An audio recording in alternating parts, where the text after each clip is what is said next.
question about the difference between a fitted value and the regression residual. So let's take just a very basic look at what we have with the fitted value and the residual. So let's say that we have some equation. So y equals, we have b naught plus b1x, where b naught is our intercept and b1 is our slope. That's the regression equation. So let's just say we already found this. This is our basic form. When we talk about the predicted value, that's if we have some value we plug in for x and what we get out for y. That's our y hat, is the predicted value. Okay, now the residual is a measure of how far the predicted value is from the actual data on the data set. So this is going to equal the actual, oops, helps if I spell that correctly, actual data value. So I'm just going to write actual value minus the predicted value.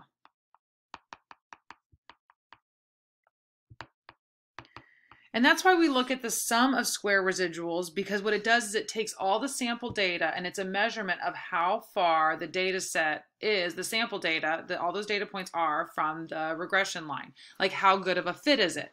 When you have really high correlation, remember those images where the dots are really close to the line? In those cases, you're going to have a regression line that's very close to your sample data. So let's just take a quick look at what that looks like. So let's say we have a scatter plot. If we have all of our dots like really close like this, that's going to have some low residuals.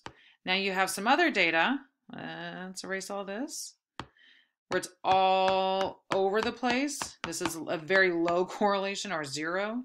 As you can see, we're going to have a lot higher residuals because this right here is a data point. Right here would be the predicted value for that same x.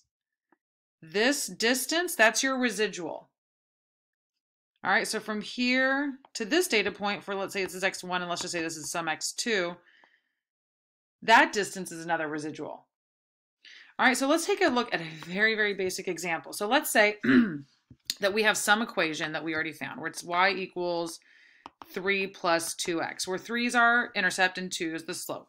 And let's say we just have one sample, or excuse me, one data point in the sample 1, 3, right? So this is our x and y. That looks like a 4, x and y, okay?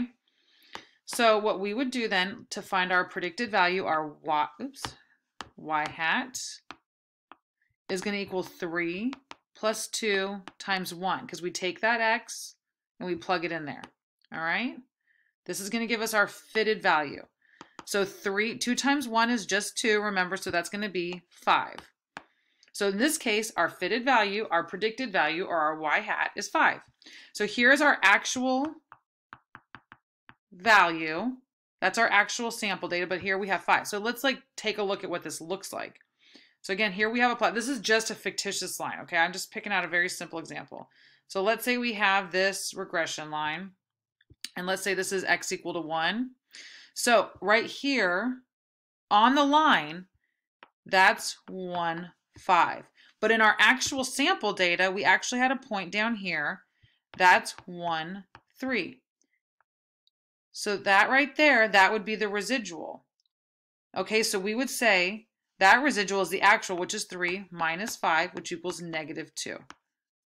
Okay, because we're looking for that distance right there, between the actual right here and the predicted.